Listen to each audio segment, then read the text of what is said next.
and pulled it together with incredible photographs. And Heyday was so committed to this project. I think they doubled down on the budget for photographs once they saw the material we were pulling together.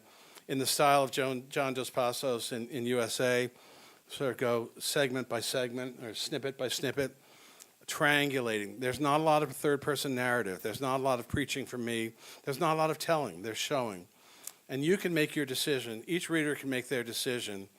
You know, when Reagan or me said that you couldn't see the ground on Telegraph Avenue because it was covered with rocks and bricks and chunks of concrete, and you look at the photograph right there between Dwight and Parker at the moment when James Rector was killed, and you see no rocks, no bricks.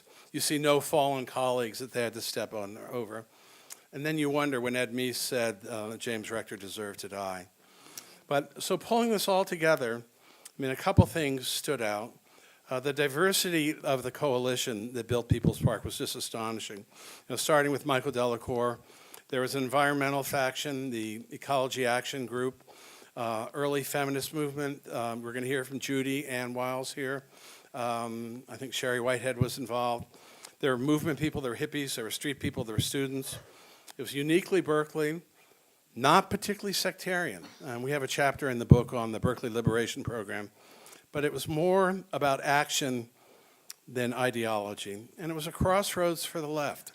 That summer, a month after Bloody Thursday, SDS met and split. The Yippies were taking off with Politics of Joy. The park was a little bit Politics of Joy. But it was a crossroads for the left, and we tried. I was working for the farm workers at the time. I wasn't here. But we tried and are still trying. And Reagan had an agenda, which was to eradicate that mess in Berkeley, along with welfare cheats and urban rioters. But you built a park. And so enough from the, on the seismograph here, and here's the earthquake sitting here. So enough with the seismograph, onto the tremors.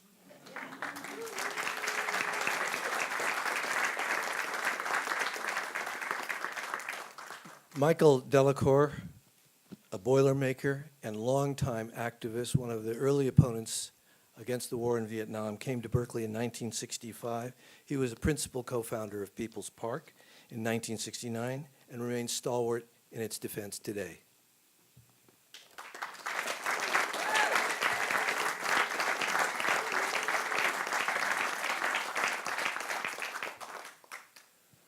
I'm also a member of the Teamsters and SEIU.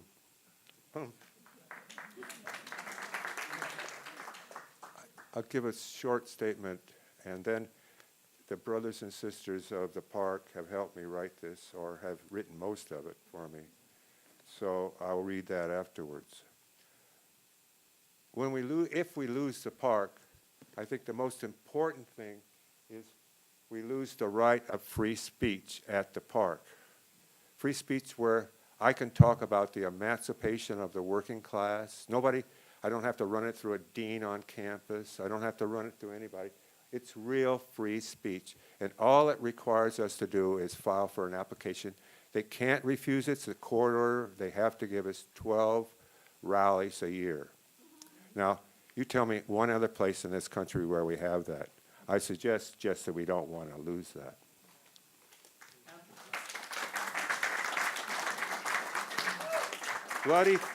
Bloody Thursday was a murderous military-style climax of Ronald Reagan's assault on activists and students who dared to demand free political speech on their campus, racial and cultural equity in their education, and an end to illegal bloodbath in Southeast Asia.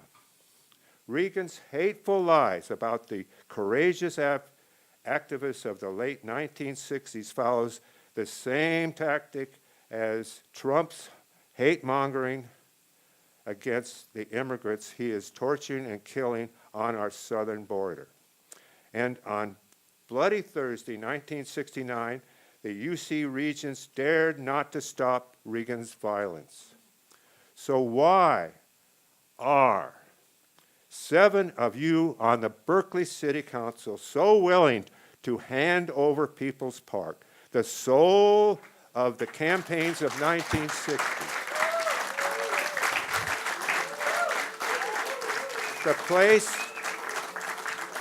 The place people around the world think as Berkeley's political epicenter.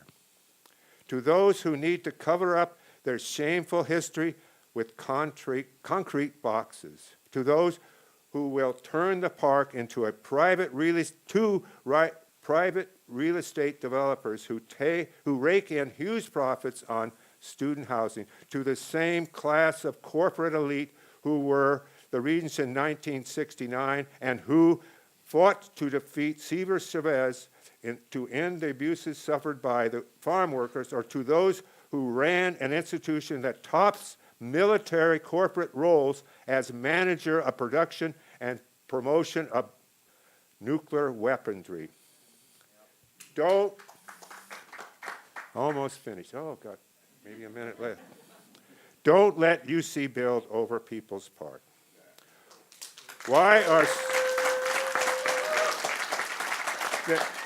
There are so many alternatives. Buy it, lease it,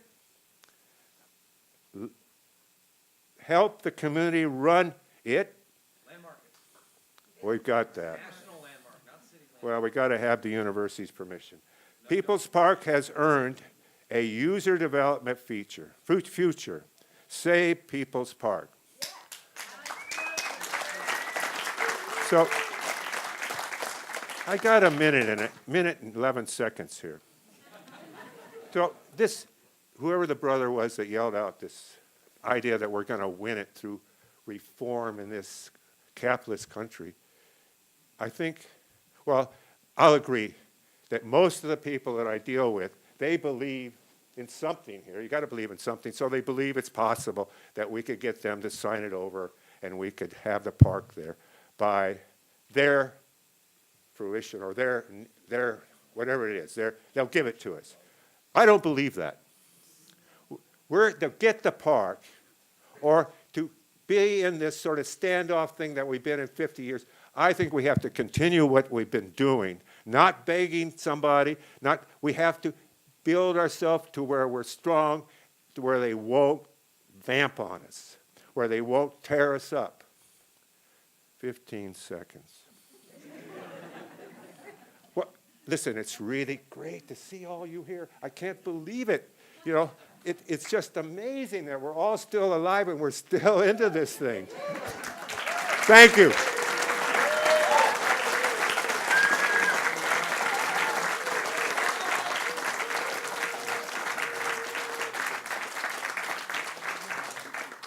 Ruth Rosen helped build the park and earned her doctorate in history from UC Berkeley in 1976. She went on to teach history at UC Davis and at UC Berkeley. A former columnist and journalist for the San Francisco Chronicle, she is the author of several books, including The World is Split Open, How the Modern Women's Movement Changed the World. Ruth Rosen.